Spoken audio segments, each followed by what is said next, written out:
Greetings, this is Paul the Poke from paulthepoke.com. Today's topic, Tribulation, Temple or Tabernacle Tent, Part 3. And at this time, this is the last of a three-part series on the question, is a temple necessary for the tribulation?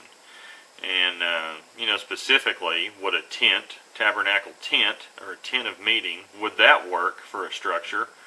Or does there need to be a, stone mortar temple? So, the Antichrist is going to go and defile something. So what's the structure? Is there a structure? Does it matter?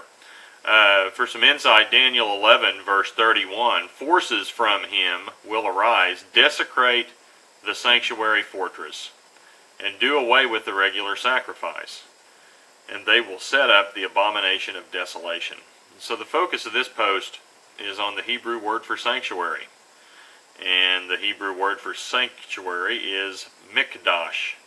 And it's a sacred place, sanctuary, holy place, of the temple or of the tabernacle. And that's per Strong's Concordance. And the term mikdash does allow for either a tabernacle tent or a stone brick temple. So either one would work, per the language in the end time scenario. Now the Hebrew word for fortress, sanctuary fortress, is ma'oz, and it's a place or means of safety, protection, refuge, stronghold, fastness, or harbor.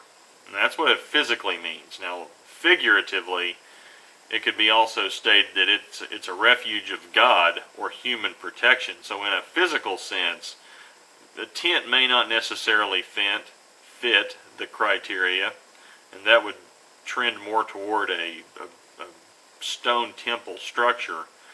But figuratively, as a refuge of God, a tent would work in that sense. So there's another example in the tribulation. Revelation 11, verses 1 through 2. Then there was given me a measuring rod like a staff, and someone said, get up and measure the temple of God and the altar and those who worship in it. Leave out the court which is outside the temple, and do not measure it, for it has been given to the nations, and they will tread underfoot the holy city for 42 months. 42 months, 3.5 years. Now the temple in Revelation 11, now that's the temple that is there during the tribulation. And in both cases, in verses 1 and 2 of Revelation 11, the Greek word for temple is naos. And so that refers to the holy place, those who worship in it. So clearly Jews, and depending on what level of Jew you are, you would either be, a male Jew, priest, or the high priest. But the grammar suggests those, it's plural. So I would guess that would be in the outer court of the Jew. Well, not the outer court. That'd be for the Gentiles, but the court of the Jews, and then for the priests. I take it either one of those would work. Now, if it were singular, the Holy of Holies, that'd be for the high priest, the inner sanctuary. So, 2 Thessalonians 2, verse 4, who opposes and exalts himself above every so-called God or object of worship, so he takes his seat in the temple of God, displaying himself as being God. Now, this is in reference to the Antichrist. And again, the Greek term for temple in the 2 Thessalonians verse is naos. Again, the inner sanctuary, the holy part of the temple. So both, from the standpoint of the grammar, both a tabernacle, tent-like structure, and a stone temple structure are possible in the tribulation scenario. Now, personally, I'm going to lean towards a temple of stone and mortar, complete with all the furnishings. The Temple Institute has the materials, has the cornerstone, ready to go for a stone structure. And you listen to all the political pressure that's building in the land of Israel. They're not talking about raising a tent.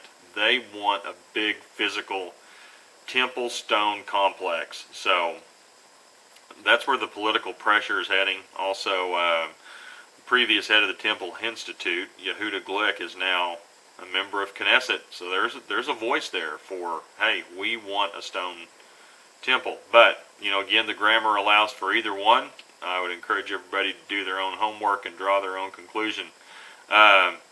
Scripture tells us this, though, that the Antichrist will defile the inner sanctuary, or the holy place. And the issue is the Antichrist is going to defile a place he shouldn't. He's going to violate Jewish law. He's not a priest, let alone a high priest. He has a sidekick, the false prophet, for religious purposes and duties. Antichrist is a political dictator. He's a political leader. And the area impacted, Naos, in the New Testament, Mikdash Ma'oz in the Old Testament. That's what he's going to violate. So, big mistake. If you're interested in these sorts of topics, please feel free to check out paulthepoke.com, keyword temple, Antichrist. And there's several posts in regards to that. Also check it out here on YouTube. There's a video list related to issues surrounding the temple. Thanks for listening. Take care. Bye.